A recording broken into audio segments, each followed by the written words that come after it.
Hello everyone, my name is Neha. Welcome back to my channel. UPSC geoscientist का notification आ चुका है। आज मैं इसको डिटेल में आपको बताऊंगी।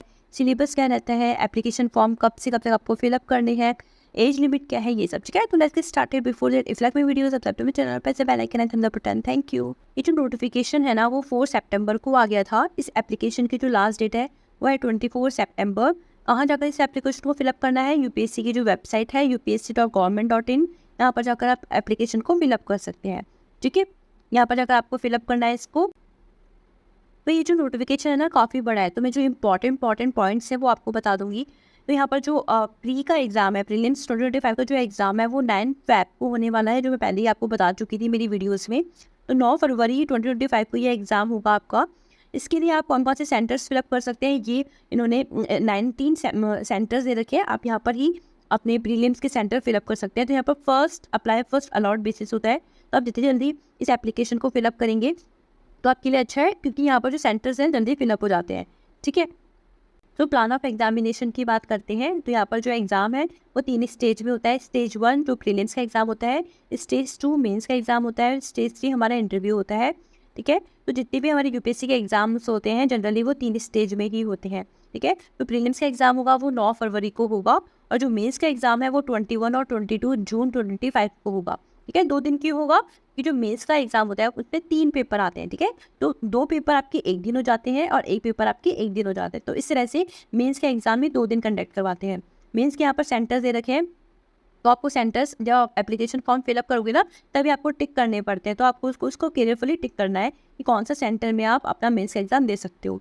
ठीक है, तो ये जो वैकेंसी होती है ना, 2 कैटेगरी में निकलती है। Category 1 geological survey of India जो मिनिस्ट्री ऑफ माइंस के अंदर आती है, इस कैटेगरी में एक तो पोस्ट निकलती है। और category 2 central ground water board है जो मिनिस्टर जल शक्ति के अंदर आता है, उस वाटर बोर्ड में आपकी पोस्ट निकलती है। ठीक है, यानी जियोफिजिसिस्ट की बात करते हैं, जियोलॉजिकल सर्वे ऑफ इंडिया में आपकी 6 पोस्ट निकली हुई है। यदि हम पहले बात करें, इससे पहले 2024 में शायद एक भी पोस्ट यहाँ पर नहीं थी। ठीक है, यदि हम कैटेगरी 2 की बात करते हैं, जो कि साइंटिस्ट बी की पोस्ट होती है एक तरह से, उसमें आपकी एक पोस्ट निकली है। ठीक है, यानी यहाँ पर पीडब्ल्यूडी जो पर्सन विद बेंचमार्क डिसेबिलिटी होती है, उनके लिए यहाँ पर एक वैकेंसी रिजर्व्ड है। किसमें? इस वाले में।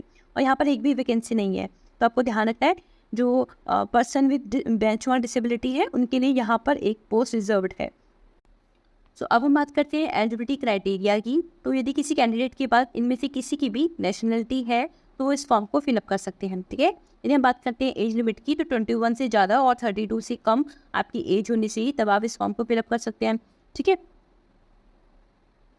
यदि हम बात करते हैं यहाँ पर एजुकेशन क्वालिफिकेशन क्या होनी चाहिए, तो जियोफिजिसिस्ट के लिए क्या होना चाहिए? आपके पास M.sc इन फिजिक्स या फिर अप्लाइड फिजिक्स होनी चाहिए, या फिर M.sc जियोफिजिक्स में, या फिर इंटीग्रेटेड M.sc, इनमें से यदि आपके पास कोई भी है तो आप जियोफिजिसिस्ट के लिए अप्लाई कर सकते हो पोस्ट के लिए। ठीक है, तो M.sc फिजिक्स वाले स्टूडेंट इस पोस्ट को अप्लाई कर सकते हो। काफ़ी अच्छी पोस्ट है, गेजेटेड ए ऑफिसर्स बनते हैं यहाँ पर।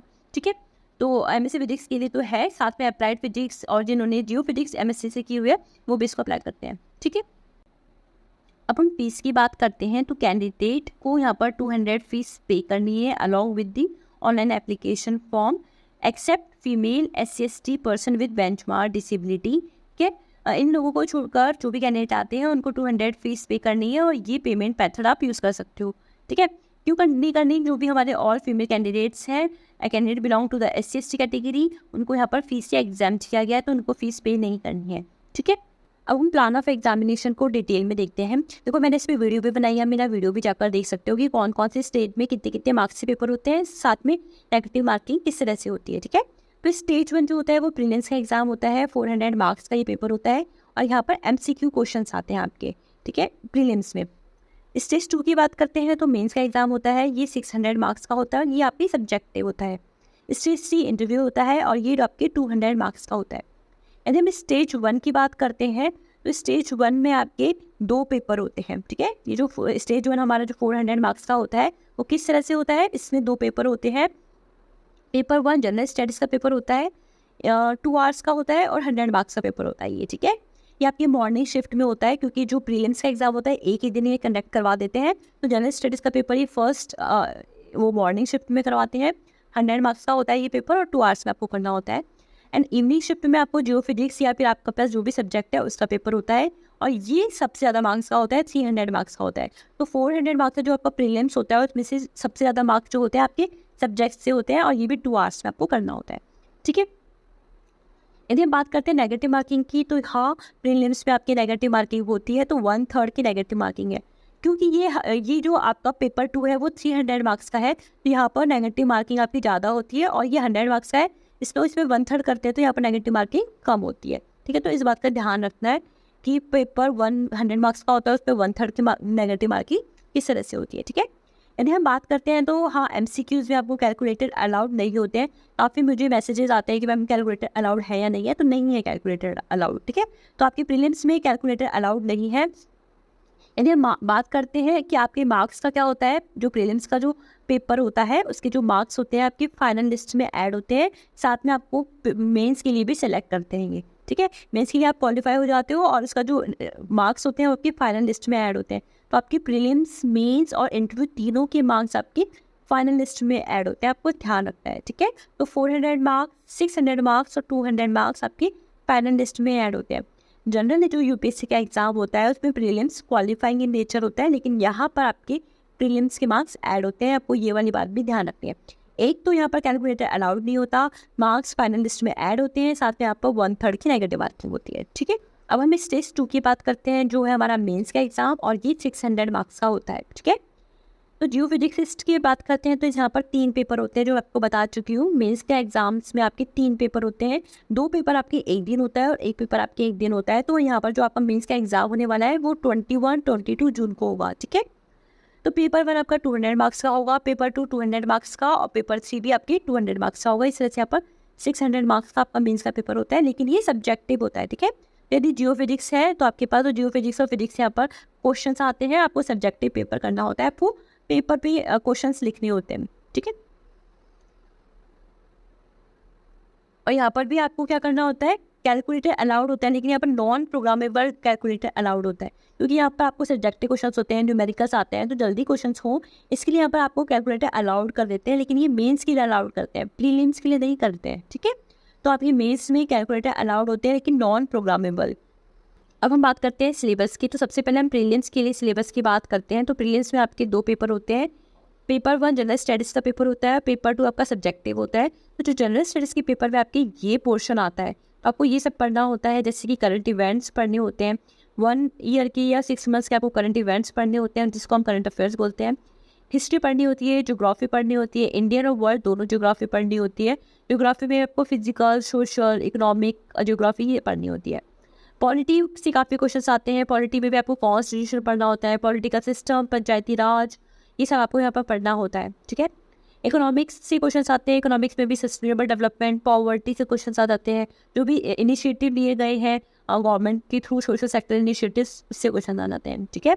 साथ में आपकी पेपर 1 में एनवायरनमेंट से, इकोलॉजी, बायोडाइवर्सिटी, क्लाइमेट चेंज, यहाँ से भी क्वेश्चंस आते हैं, ठीक है। क्योंकि ये साइंस स्ट्रीम का पेपर होता है, तो यहाँ पर आपको जनरल साइंस के भी काफ़ी क्वेश्चंस मिलते हैं।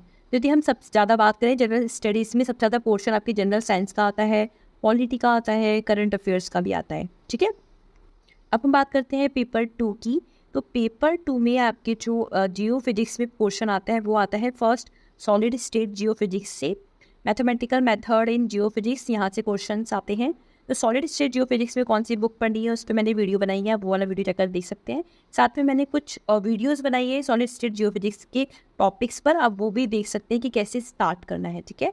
मैथमेटिकल मेथड जियोफिजिक्स में आपको नॉर्मली आपको मैथमेटिकल फिजिक्स ही मिलती है यहाँ पर, तो इसके लिए आप HK दास फॉलो कर सकते हैं। इलेक्ट्रोमैग्नेटिज्म से क्वेश्चंस आते हैं, आप पूरा सिलेबस अच्छे से देख सकते हैं, एक एक टॉपिक्स को यहाँ पर आप पढ़ सकते हैं।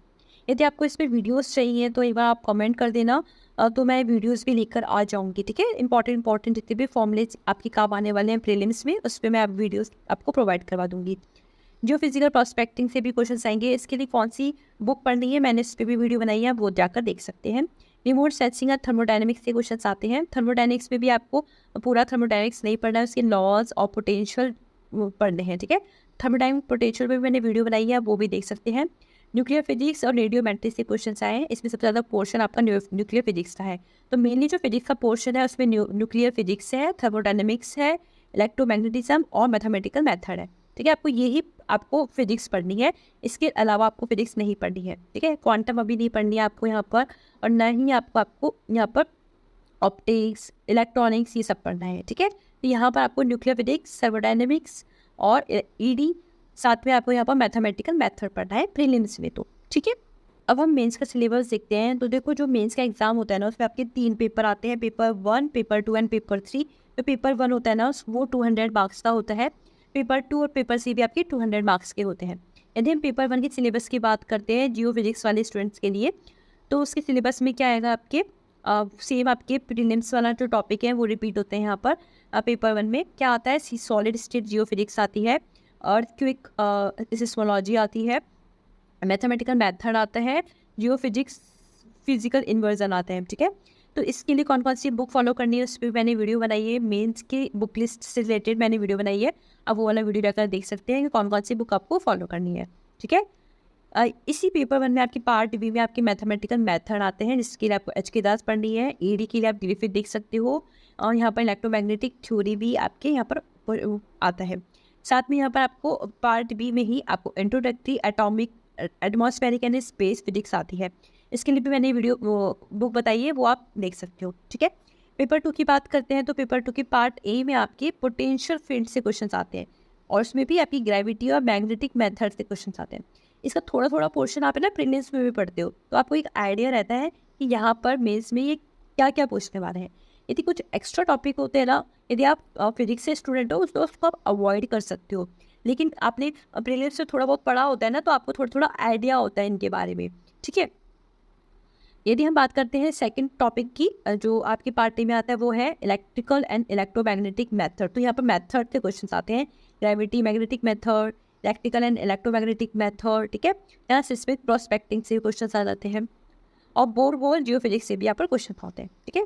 जब पार्ट बी की बात करते हैं तो यहाँ पर क्लासिकल से क्वेश्चन आते हैं, थर्मोडायनेमिक्स से क्वेश्चन आते हैं, स्टैटिस्टिकल फिजिक्स से क्वेश्चन आते हैं। देखो, आपको प्रीलिम्स में स्टैटिस्टिकल नहीं पढ़नी होती, यहाँ पर स्टैटिस्टिकल भी पढ़नी होगी आपको, एटॉमिक एंड मॉलिक्यूलर फिजिक्स, उसी कुछ करेक्टरिस्टिक्स और न्यूमेरिकल एंड पार्टिकल फिजिक्स, ठीक है। जब पेपर 3 की बात करते हैं, तो पार्ट ए में आपको रेडियोमेट्रिक एंड एयरबोर्न जियोफिजिक्स पढ़नी पड़ती है। यहाँ पर आपको काउंटर के बारे में भी पढ़ना होता है, ठीक है, क्योंकि रेडियोमेट्रिक है ना, इसलिए। मरीन जियोफिजिक्स से क्वेश्चन आते हैं, जियोफिजिकल सिग्नल प्रोस्पेक्टिंग से क्वेश्चन आते हैं, आपको ये प्रीलिम्स में भी पढ़ना होता है, तो यहाँ पर थोड़ा सा आपको आइडिया हो जाता है। Remote sensing and Jio hydrology से क्वेश्चन आते हैं। यदि पार्ट बी की बात करते हैं, तो पार्ट बी में आपको सॉलिड पढ़नी पड़ती है, इलेक्ट्रॉनिक्स पढ़नी पड़ती है, लेज़र से क्वेश्चन आते हैं। तो लेज़र पे मैंने जब मैंने मेंस की तैयारी करी थी, तो मैंने लेज़र पे काफ़ी टॉपिक्स पे कवर किए थे, तो आप यदि आपको वीडियो चाहिए तो मैं इसकी वीडियो बना दूँगी, ठीक है। Digital electronics, radar system, satellite communications, तो यहाँ से भी आपके क्वेश्चन आते हैं, ठीक है। और क्वांटम मैकेनिक्स आती है, तो क्वांटम मैकेनिक्स पर मैंने वीडियो बनाई रखी है पहले से ही, तो आप वो वाला प्लेलिस्ट जाकर देख सकते हैं। यदि आपको कोई टॉपिक समझना है तो आपको वहाँ पर समझ में आ जाएगा, ठीक है। तो that is it for my side. If you like my video, subscribe to my channel, press the bell icon and thumbs up button. Thank you.